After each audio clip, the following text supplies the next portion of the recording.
आज Doubtnut app download करें। Doubtnut पर अपने सभी गणित, रसायन विज्ञान, भौतिक विज्ञान और जीव विज्ञान के डाउट्स का करो सफाया। बस प्रश्न की फोटो खींचो, एक ही प्रश्न को क्रॉप करो और तुरंत वीडियो सोल्यूशन पाओ। अभी डाउनलोड करें। हेलो स्टूडेंट्स, प्रश्न है ZIFT के संबंध में सही कथन को चिन्हित कीजिए। तो स्टूडेंट्स, सबसे पहले हम जानते हैं कि ZIFT है क्या। ZIFT स्टूडेंट्स है ये सहायक जनन प्रौद्योगिकी। तो मैं यहाँ पर लिख लेता हूँ, सहायक जनन प्रौद्योगिकियों में से एक प्रौद्योगिकी है। तो लिख लेते हैं, यह है सहायक जनन प्रौद्योगिकी। अब सहायक जनन प्रौद्योगिकियां क्या होती हैं स्टूडेंट? ऐसे दंपति जो कि जनन अक्षम होते हैं, अर्थात संतान उत्पन्न नहीं कर सकते, तो सहायक जनन प्रौद्योगिकियों या टेक्नोलॉजी के द्वारा क्या किया जाता है, उनकी मदद की जाती है संतान उत्पत्ति करने में। यदि ZIFT की बात करें, इसके अंदर अलग अलग सहायक जनन प्रौद्योगिकियों में अलग अलग प्रकार की तकनीक आ जाती है। हमारे यहाँ पर दिया हुआ है ZIFT के बारे में। तो ZIFT का यदि पूरा नाम देखा जाए तो ये क्या है, जायगोट, आई से मतलब होगा इंट्रा फैलोपियन, फैलोपियन नलिका अर्थात डिंब वाहिनी, और ट्रांसफर, टी का मतलब क्या होगा स्टूडेंट, ट्रांसफर। यदि हिंदी में लिखा जाए स्टूडेंट, इसका हिंदी में मतलब क्या होगा, तो हिंदी में जायगोट मतलब युग्मनज, और इंट्रा का मतलब होता है स्टूडेंट अंतः, और फैलोपियन नलिका डिंब वाहिनी या इसे अंडवाहिनी कह सकते हैं। तो फैलोपियन लिख लेते हैं हम यहाँ पर, फैलोपियन, और ट्रांसफर का मतलब है स्टूडेंट स्थानांतरण। तो ये जो तकनीक है, इसका उपयोग कब किया जाता है स्टूडेंट? इसका उपयोग तब किया जाता है जब मादा का जो अंडाणु है वो निषेचित नहीं हो पा रहा, तब इसका उपयोग किया जाता है। परंतु मादा जो है उसका गर्भाशय जो है वो सब कुछ सही है, वह भ्रूण का लालन पालन अच्छे से कर सकती है, उसको पोषण दे सकती है। तो क्या क्या किया जाता है, मादा जो है या माता जो है उसमें से अंडाणु निकाल लिया जाएगा, अंडाणु ले लिया जाता है, और अंडाणु लेकर उसे क्या किया जाता है, प्रयोगशाला के अंदर पात्र में निषेचित करवाया जाता है। तो पात्र में निषेचन होगा, इन विट्रो फर्टिलाइजेशन होता है स्टूडेंट्स, IVF, पात्र में निषेचन होगा। और पात्र में निषेचन के द्वारा क्या होगा स्टूडेंट्स, युग्मनज का निर्माण होता है। अब युग्मनज का निर्माण हो गया। अब इस युग्मनज को क्या किया जाता है, माता की फैलोपियन नलिका में स्थानांतरित किया जाता है। तो मैं यहाँ पर लिख लेता हूँ, उसी माता की फैलोपियन नलिका में क्या किया जाएगा स्टूडेंट, इस युग्मनज को क्या कर दिया जाता है, स्थानांतरित कर दिया जाता है। अब ये स्थानांतरण हो गया।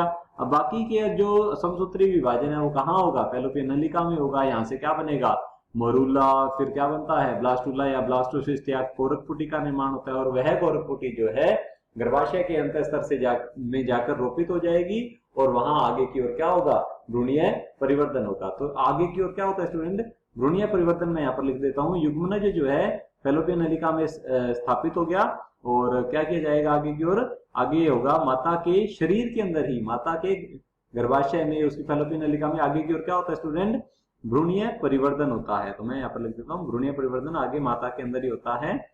तो ये लिख दिया। अब देखते हैं ऑप्शंस को। ऑप्शन ए में दिया हुआ है, एक मादा दाता से एकत्र हुए अंडाणु को युग्मनज निर्माण को सुगम बनाने के लिए डिंब वाहिनी नलिका में स्थानांतरित किया जाता है। तो स्टूडेंट बिल्कुल गलत है। यहाँ पर ये क्या कह रहा है कि अंडाणु को युग्मनज निर्माण को सुगम बनाने के लिए डिंब वाहिनी नलिका में, अर्थात निषेचन कहाँ हो रहा है, जीव के अंदर ही हो रहा है, माता के अंदर ही हो रहा है। परंतु यहाँ पर क्या हो रहा है, माता के अंदर नहीं हो रहा, पात्र में निषेचन हो रहा है। तो स्टूडेंट ऑप्शन ए क्या होगा, गलत होगा। ऑप्शन बी देख लेते हैं, महिला कांड शरीर से बाहर निषेचित होता है और फिर युग्मनज को डिंब वाहिनी नलिका में स्थानांतरित किया जाता है। बिल्कुल सही है स्टूडेंट। फैलोपियन नलिका को ही क्या कहते हैं, इसे अंडवाहिनी कह सकते हैं हम, इसे अंडवाहिनी, इसका एक और नाम है, इसे डिंब वाहिनी भी कहा जाता है। तो डिंब वाहिनी भी कह देते हैं स्टूडेंट इसे। तो क्या किया जाता है, महिला कांड शरीर के बाहर निषेचित किया जाता है, बिल्कुल सही है, पात्र में निषेचित किया जाएगा, और फिर युग्मनज को डिंब वाहिनी नलिका में स्थानांतरित कर दिया जाता है।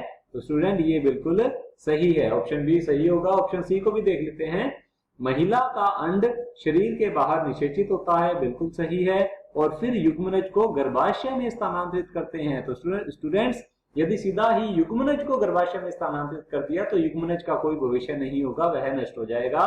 तो ये ऑप्शन भी क्या होगा, गलत होगा। ऑप्शन डी देख लेते हैं, एक मादा दाता से एकत्र हुए अंडाणु को गर्भाशय में स्थानांतरित कर दिया जाता है। तो ये स्टूडेंट बिल्कुल ही गलत होगा। तो यहाँ पर कोई अंडाणु को स्थानांतरित नहीं किया जा रहा है, यहाँ पर युग्मनज को स्थानांतरित किया जा रहा है। तो ये ऑप्शन क्या होगा, गलत होगा। तो ऑप्शन बी जो है ये सही उत्तर है। कक्षा 6वीं से 12वीं से लेकर नीट, IIT, JEE वो एडवांस के लेवल तक 1 करोड़ से ज्यादा छात्रों का भरोसा। आज ही डाउनलोड करें डाउटनेट ऐप या व्हाट्सएप करें अपने सारे डाउट्स 8400 400 400 पर।